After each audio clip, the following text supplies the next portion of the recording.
आप देख रहे हैं कंटाप टीवी, सच जहां खबर वहां।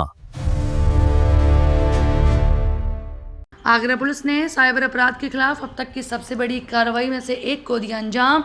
पुलिस कमिश्नर दीपक कुमार के निर्देश पर चलाए गए 24 घंटे के विशेष अभियान में 60 कथित साइबर ठगों को किया गिरफ्तार। पुलिस का दावा है कि आरोपी देश भर में करोड़ों रुपए की साइबर ठगी से जुड़े मामलों में शामिल रह चुके हैं। पुलिस के मुताबिक अभियान जिले के तीनों जोन में एक साथ चलाया गया। इस कार्रवाई में cyber crime unit, counter intelligence, surveillance team और विभिन्न थानों की पुलिस ने संयुक्त रूप से हिस्सा लिया। प्रारंभिक जांच में सामने आया कि गिरफ्तार आरोपी matrimonial fraud, online gaming fraud, फर्जी बिजनेस वेबसाइट, एटीएम फ्रॉड और अन्य साइबर अपराधों के जरिए लोगों को निशाना बनाते थे। तो वहीं पुलिस का कहना है कि इनसे जुड़े मामलों में अब तक 50 करोड़ रुपए से अधिक की ठगी का खुलासा हुआ। गिरफ्तारी के बाद अब तक 16 मुकदमे दर्ज किए जा चुके हैं। इस पूछताछ में आरोपियों ने खुलासा किया कि वो उत्तर प्रदेश समेत 13 राज्यों में साइबर ठगी की वारदातों को अंजाम दे चुके हैं। पुलिस के अनुसार गिरफ्तार सभी आरोपी आगरा के रहने वाले हैं और अब इनके बैंक खाते, मोबाइल फ़ोन, डिजिटल उपकरण और वित्तीय लेन देन की गहन जांच भी की जा रही है ताकि पूरे नेटवर्क का पता लगाया जा सके और इनके अन्य साथियों की पहचान भी हो सके। आगरा पुलिस का कहना है कि साइबर अपराध के खिलाफ यह अभियान आगे भी जारी रहेगा और आम लोगों से अपील की गई कि किसी भी संदिग्ध कॉल, लिंक या ऑनलाइन ऑफर की झांसे में न आए तथा साइबर ठगी की सूचना तुरंत ही पुलिस को दें। 9/7/2026 की सुबह पुलिस कमिश्नरेट आगरा में पुलिस आयुक्त महोदय के निर्देशन में साइबर अपराधियों के विरुद्ध एक अभियान चलाकर एक कार्रवाई की गई है, जिसमें कमिश्नरेट आगरा के तीनों जोनों की सर्विलांस, एसओजी थाने की टीमों, साइबर सेल, साइबर थाना, काउंटर इंटेलिजेंस, साइबर सर्विलांस सभी टीमों ने जो साइबर अपराध से संबंधित शिकायतें हैं, लगभग ऐसी 178 शिकायतों को चिन्हित किया और उनका सत्यापन कर लगभग 100 जगह एक साथ दबिश दी गई, जिसमें लगभग 60 लोगों को पूछताछ हेतु थाने में अभिरक्षा में लिया गया है। इसमें कुल 16 थानों में मुकदमे पंजीकृत किए गए हैं और ये जो शिकायतें हैं जिनके क्रम में मुकदमे पंजीकृत किए हैं वो 13 राज्यों से संबंधित है। अगर मैं इसमें साइबर ठगी की बात करूं तो जो अमाउंट इन साइबर कंप्लेंट की साक्ष्य है वो लगभग 50 करोड़ का है और ये साइबर अपराध जो कारित किए गए वो अलग अलग तरीके के हैं। जैसे इसमें कुछ ऐसे हैं कि जो मैट्रिमोनियल पर अकाउंट बनाकर जिसमें युवतियों के साथ ठगी के भी हैं, कुछ गेमिंग के नाम पर इसमें ठगी है, कुछ ऐसे हैं कि जो भोले भाले लोगों को बहला फुसलाकर उनके अकाउंट्स खुलवा लिए जाते हैं और उनका उपयोग साइबर ठगी में किया जाता है। तो अलग अलग तरह के साइबर अपराध के क्रम में यह कार्रवाई की गई।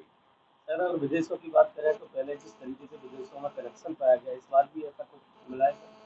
देखिए, वो जांच का विषय है, क्योंकि एक डिजिटल प्लेटफॉर्म पर साइबर अपराध कारित किए जाते हैं तो उसके बैकवर्ड फॉरवर्ड लिंकेजेस देश और देश के बाहर भी होते हैं, तो उस पर भी कार्रवाई की जा रही है कि उसमें कोई सर्वर या फिर पैसे का जो ट्रांसफर है वो देश के बाहर भी हुआ है कि नहीं, उसके बारे में भी जांच की जा रही है। देखिए, अगर अकाउंट खुलवाने, म्यूल अकाउंट के संबंध में बात करूँ तो ये चीज़ें कोई फिक्स अमाउंट नहीं रहता, ये वरी करता है। कुछ लोगों को कम पैसे पर भी बहला फुसलाकर उनके नाम से अकाउंट खुलवा लिए जाते हैं, कुछ लोग प्रोफेशनली ज़्यादा पैसे लेकर अकाउंट खुलवाते हैं, तो ये अमाउंट को देखिए, जैसे मैंने आपको बताया कि जो भी ऑनलाइन 1930 पर या cybercrime.gov.in पर एक आम आदमी अपनी शिकायत पंजीकृत कराता है, तो ऐसी 178 शिकायतें चिन्हित कर उनका सत्यापन कर कार्रवाई की गई, जिसमें कि ये शिकायतें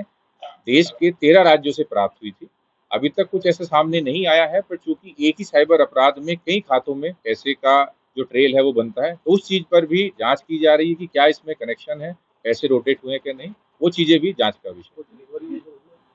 देखिए, जैसा कि मैंने आपको बताया कि ऑलरेडी कंप्लेंट्स थी, अब इन्हें मुकदमा पंजीकृत उस चीज का इसमें भी जांच की जाएगी कि कितना इसमें लीन था, कितना अमाउंट पैसा वापस मिल चुका है या अभी भी डिफरेंट लेयर्स में भी कितना पैसा अभी उसमें मौजूद है।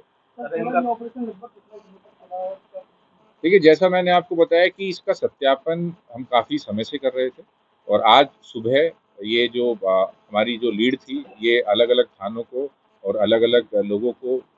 दी गई, टीमें बांटी गई और पुलिस आयुक्त महोदय के निर्देशन में लगभग एक साथ 100 जगह रेड की गई, जिसमें लगभग 60 लोग हमें मौजूद मिले जिन्हें पूछताछ हेतु थाने बुलाया गया और उसी क्रम में 16 थानों पर 16 मुकदमे पंजीकृत किए गए।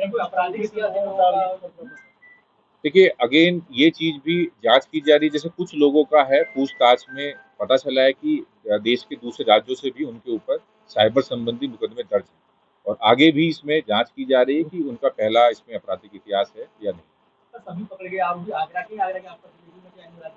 नहीं, अभी ये सिर्फ आगरा के ही सभी जितने लोग पकड़े गए हैं सब आगरा के हैं और अभी नियम अनुसार सुसंगत धाराओं में मुकदमा पंजीकृत किया गया है और उन्हीं के आधार पर आगे की विधिक कार्रवाई इसमें की जाएगी। Thank you.